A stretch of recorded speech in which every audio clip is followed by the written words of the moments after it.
Frères et sœurs, bonjour. J'espère que vous allez très bien. Gloire à Dieu.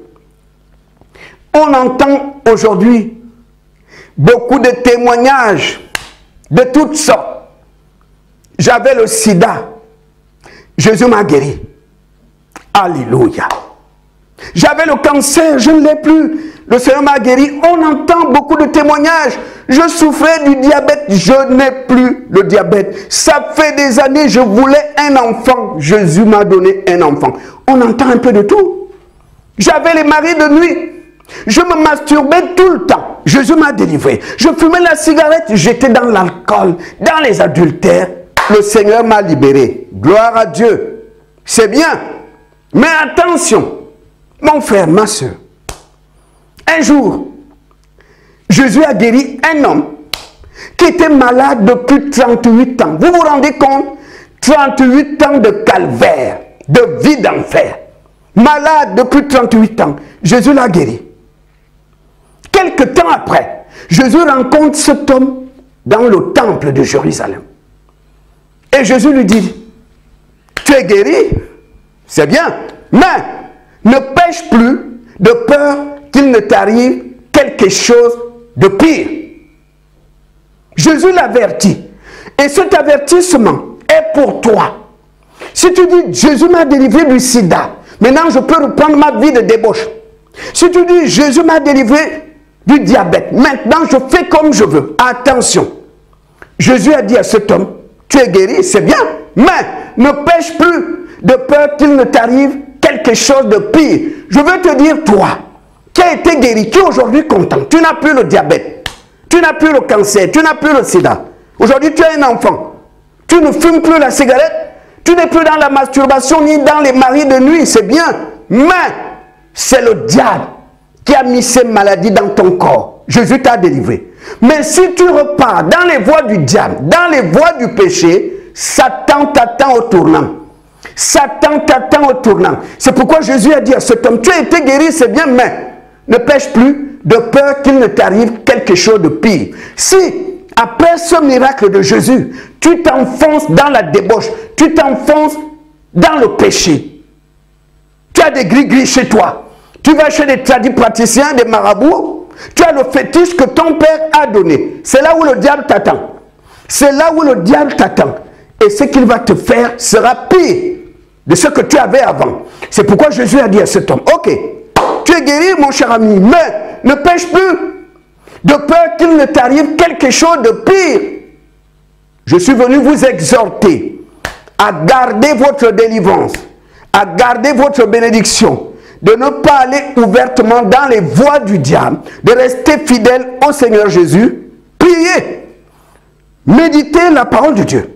Demandez au Seigneur de vous donner la force de marcher dans la sanctification, de marcher dans les voies de Dieu. Alors, le diable n'aura pas accès pour revenir déposer en toi quelque chose de pire. Mais attention, toi qui as été délivré, il y a cette histoire dans la Bible. Quelqu'un a été délivré des démons. Et Jésus dit, ces démons sont allés dans les lieux arides pour chercher du repos. Ils n'ont pas trouvé. Alors, ils ont pris du renfort. Et ils se disent, on n'a pas de repos ici. Mais, on retourne là où on était. Parce que dans le corps de cette personne, c'était la vie en rose. C'était la vie en rose. Retournons voir si on peut encore entrer, aller s'installer où on était. Et Jésus a dit, s'il entre de nouveau dans la personne, sa condition sera pire. Si tu fumais, exemple, un paquet de cigarettes par jour avant ta délivrance, quand ces esprits reviennent en toi, parce que tu as ouvert la porte, ce serait maintenant 2 à 3 paquets par jour. Parce que Jésus dit, la condition sera pire que la première. La condition sera pire. Si tu te masturbais avant la délivrance, peut-être 3 fois par jour, Jésus dit la condition sera pire que ton état d'avant. D'où l'importance, une fois qu'on a été délivré, une fois qu'on a été guéri, de marcher dans la sanctification. Je sais que le diable, par tous les moyens, mon frère, il va te tenter par les femmes, les filles du quartier. Il va te tenter par des femmes collègues de travail. ma soeur, tu seras tenté. Mais parce que le diable veut que tu ouvres encore une porte pour que les démons qui ont été chassés de toi reviennent en toi. Jésus a dit, quand ils reviennent avec du renfort, ils viennent s'installer en toi, ta situation sera pire. Si tu étais prostituée, là tu seras à un autre niveau. Si tu étais obsédé sexuel, là, ce sera pire qu'avant. Pire. Parce que les 3 démons, par exemple, qui étaient en toi, aujourd'hui ne sont plus à toi. Ils ont été chercher du renfort. Et ta situation devient pire qu'avant. Je termine. Tu as été guéri par le Seigneur Jésus. Vis dans la sanctification. Parce que si tu prends la voie de la débauche, la voie du péché, Jésus a dit à cet homme, tu as été guéri, mais ne pêche plus. Sinon, il t'arrivera quelque chose de pire. Toi qui as été guéri, toi qui as été délivré, la balle est dans ton camp. Si tu veux garder ta délivrance, si tu veux garder ta bénédiction, évite le péché. Évite le péché, sinon, il t'arrivera quelque chose de pire. Il y a un frère, il y a de cela 2 ans, et il a été délivré de la masturbation et de l'adultère. C'est ce qu'il m'a dit. Il ne comprend pas qu'aujourd'hui, ces choses sont revenues. Je lui ai dit, mais quelle a été ta vie après? Parce que la parole de Dieu s'accomplit toujours. Oh, le frère a une copine. Jésus a dit à cet homme, tu as été guéri, mais évite le péché. Sinon, il t'arrivera quelque chose de pire. Ce que Jésus a dit à cet homme est valable pour toi. Toi qui as aujourd'hui un bébé que tu as eu par une bénédiction de Dieu. Toi qui étais stérile aujourd'hui, tu as un bébé. Toi qui n'avais pas de boulot, Dieu t'a béni. Toi qui étais dans les adultères, dans la cigarette, dans l'alcool. Toi qui étais dans le mensonge, dans la masturbation. Jésus t'a délivré. Jésus te dit, ma fille, mon fils, évite le péché. Sinon, il t'arrivera quelque chose de pire. Le diable t'avait lié dans la cigarette. Je t'ai délivré. Il t'a lié dans la masturbation. Je t'ai délivré. Je t'ai délivré des adultères. Je t'ai trouvé malade. Il avait déposé le cancer dans ton corps. Le diable avait déposé le diabète, le sida. Je t'ai guéri. Mais ne rentre plus dans le péché. Sinon, il t'arrivera quelque chose de pire. Pourquoi? Je termine par ça.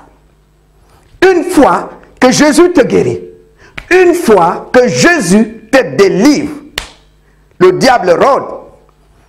Il est jaloux de ta délivrance, de la guérison. Parce que Jésus-Christ a fait échec à son plan pour toi. Le diable voulait que tu connaisses qu'une vie d'enfer, avec des maladies que l'hôpital ne peut pas guérir, avec des problèmes que l'hôpital ne peut pas traiter. C'était le plan du diable pour ta vie. Jésus t'a guéri, il t'a délivré. Maintenant, si tu rentres dans le péché après ça, si tu te dis, je n'ai plus le sida, je peux reprendre ma vie, je m'en vais avec qui je veux. J'ai la forme, je n'ai plus le cancer. Maintenant, je peux danser comme je veux dans les boîtes de nuit. Je peux fumer ma cigarette, je ne suis plus malade. Si tu retournes dans le péché, dans la débauche, dans l'impudicité, Satan t'attend. Il t'attend. Parce que lorsque tu es avec Dieu, lorsque tu marches dans les voies de Dieu, Dieu est avec toi. Quand tu sors des voies de Dieu et tu empruntes les voies du péché, Satan est avec toi. Plus tu marches dans la volonté de Dieu, plus tu pratiques la volonté de Dieu dans ta vie, Dieu est avec toi. Si tu abandonnes la volonté de Dieu et marches dans le péché comme les païens, Satan est avec toi. Que les choses soient claires. C'est pourquoi Jésus a dit à cet homme, tu es guéri, c'est bien, mais ne marche plus dans le péché, sinon il t'arrivera quelque chose de pire. Vous qui avez été guéris, vous avez été délivrés, vous faites des témoignages, c'est bien, mais sachez que si vous retournez dans la vie d'avant, dans la vie de l'impudicité, de la débauche, Satan ne te fera pas de cadeau. Il va te cribler et ta situation sera pire qu'avant. Que Dieu vous bénisse.